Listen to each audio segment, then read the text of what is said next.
If you're running a martial arts school and 2026 is just about kind of hoping for more, then this video is just for you because your business is not going to outgrow your skill set or your enthusiasm or your plans and systems.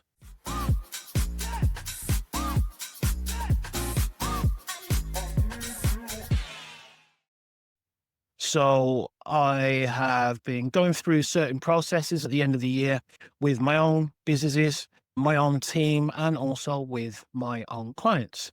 And these systems set us all up for massive success in the year coming. And part of that was doing a review to see how far you've come, what's worked, what hasn't worked, etc. And as I was going through that, I just realized the numerous lessons that I've personally learned and been reminded of through working not just on my own business, but also working with so many clients and helping them to succeed and smash their targets in their own personal business and their personal life. So I thought I'd do a training or video, whatever you want to call it today, so that you can learn the top 3 things that will definitely make a massive difference within your life and your business if you take these into the year coming up, right? So my name is Rick Dubidat. I'm the head of the Martial Art Business Growth Network, and I help martial arts school owners to scale their business by getting more members, getting more revenue, more profitability, and more importantly, scale their time so they get more time back. And that can be by streamlining, by systemizing everything, building a team, leveraging automation and AI, lots of different ways. And we're pretty good at it. Okay. So the first one I want to say is money matters. Regardless of whether you like to talk about money or not, money matters. In the martial arts circles, we don't really like to talk about money. It's kind of a dirty word. So when I started working with a new client at the beginning of this year, and he told me how many members he had 220 something. So he was doing okay. He'd been on another program before, but it just wasn't a suitable fit anymore. So he came to me and we started dissecting and looking at his business. So the first thing that we worked on was his whole pipeline, sorted all that out with our plug and play systems. And then, cut a long story short, we got him up to a decent number. We got him to about 300, over 300 in a very, very short period of time. Throughout that time, I've been talking to him about his fees. He had a certain money mindset that didn't allow him to charge what he was worth.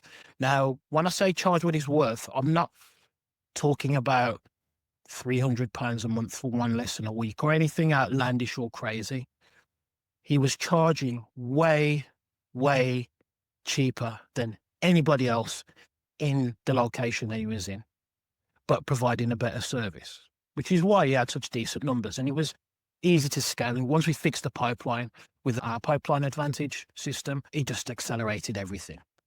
But when we looked at the actual finances, it just still didn't allow him to do the things that he needed to do to scale past that 300. And then we got to about 301 or 302 members. And I was like, listen, I'm chuffed with the results that you've got from this, but you really need to revisit what we've spoken about. And I can't force you to take action on making the changes on the financial areas of your business, because if you don't, you're not going to have the revenue in the business in order to compensate your team well enough to cope with any more members than what you have right now. Plus, you won't be able to give your existing students, your 300 odd students, the level of service that they deserve, which means you'll eventually lose them. That was the turning point, because I don't think he was making 12 grand a month just on that from tuition, which is ludicrous. 300 members are not making 12 grand. But it was old money mindsets, and it took time, but eventually came around to our way of thinking, increased his prices, and now he's accelerated it. And he cannot believe that his mindset was the only thing holding him back, because he was telling himself that people in his area can't afford to pay whatever price.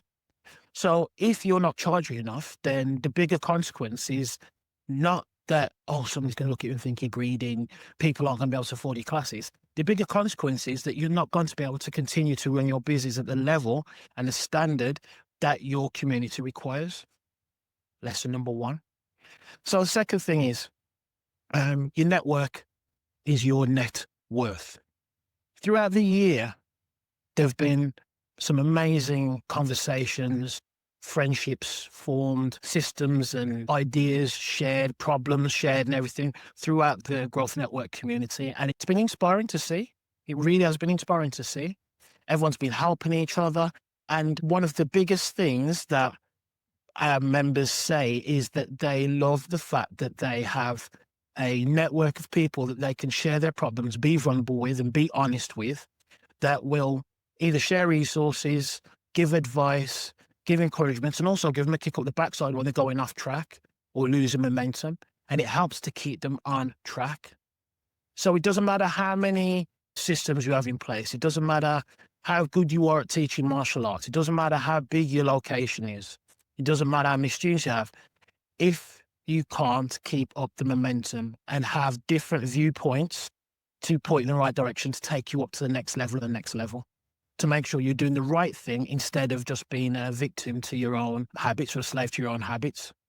So your network is your net worth. You've got to have people around you. Now, I know some of you on here that have got a team, and you can say, yeah, I've got people around me, I've got my team. The thing is, if they're your team, most of them are going to be yes, right? So they're just going to be like, yeah, that's great, sir, or whatever they call you, say whatever they call you, okay? So you need people that haven't got a vested interest and aren't scared to say something that might challenge you so that you can get complete clarity and think bigger than what's just up here and your experiences, okay? So that's the second part, which is one of the biggest lessons.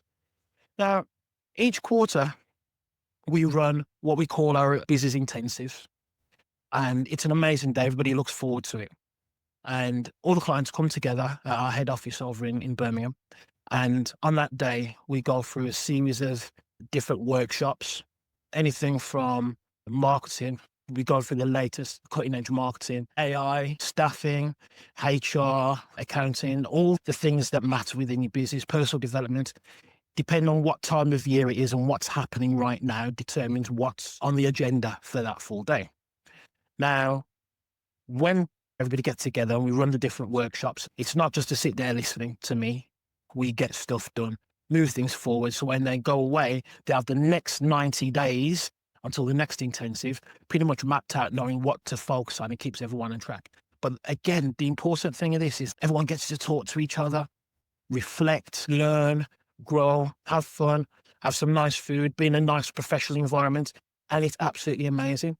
One of my former clients had a habit that has shown up in many other places. We wouldn't turn up to the calls in the week, wouldn't turn up to anything really, wouldn't engage with the group whatsoever, wouldn't respond to messages. And then when it came to the intensive, he'd show up. And when he showed up, everybody else is relaxed and driven, motivated, excited. They've got wins from the last quarter. And he would always show up stressed, overwhelmed, and just saying things like, oh, I really needed this. When the resources were there to show up to the either one-to-one calls if he wants them, the group coaching calls every week, the training sessions, show up in so many ways it could have shown up. It's like, no, wait until the intensive, turn up to the intensive. Oh, I really needed this. And then it was like taking a step back, reset, then go and do exactly the same again. The thing that was a massive lesson here was you can't win if you don't show up, whether that's showing up to training for yourself, showing up to your obligations as a business owner, showing up for your team, training your team, or showing up for your students. You have to show up. And it starts by showing up for yourself, because your business will not, and this is the lesson, your business is not going to outgrow you. If your level of capability, and whether that's emotional, intellectually, physically, whatever, is here, you can't expect your business to grow here miraculously. It's not going to happen. So you have to show up for you as a starting point. And in showing up for you and growing and progressing and becoming a better version of yourself, it keeps you on track. And it means that you end up showing up for your team members, your instructors, your helpers, your black belts, and your students. because you're leading by example. They see how you carry yourself. So instead of seeing a chaotic, erratic version of you that makes rash decisions and loses your temper and all that stuff, they see somebody that's growing, that's wise, that understands that he's always better this week than they were last week, has always got the answers, that has associations with other people and learning and growing. They see these things, they feel these things, so you're showing up for them. And that also means that you're not going to be as stressed in your business because it motivates everybody to be better. That has a knock-on effect to when you go home and you interact with your friends and your family. Because if you're stressed in your work environment, what do? You go home and then you moan about it at home, which kills the atmosphere at home. Because when you're there, you need to be present, showing up for your family. That's the final lesson. I think is probably the most important. You got to show up. You can't commit to something and then not show up. Can't commit to owning a business and then not showing up to being the leader. It's not a community kind of, youth club, just jump in, just do what you want. It's not, it's a business. And you owe it to yourself, you owe it to your community, and you owe it to your future students and your family to ensure that you show up. Now, if you're interested in getting involved in our intensives, then always give out 3 free invites each quarter to any school owners that want to come along. You have to meet a certain criteria, obviously. So if you're interested, wherever you see this video, just comment or message me on socials and we'll get you a space. We'll have a chat. Alternatively, we have a special session on the 25th of January in Birmingham. I'm doing a joint session with my mate Swap, who's a marketing genius, and we're coming together. We're doing an amazing event.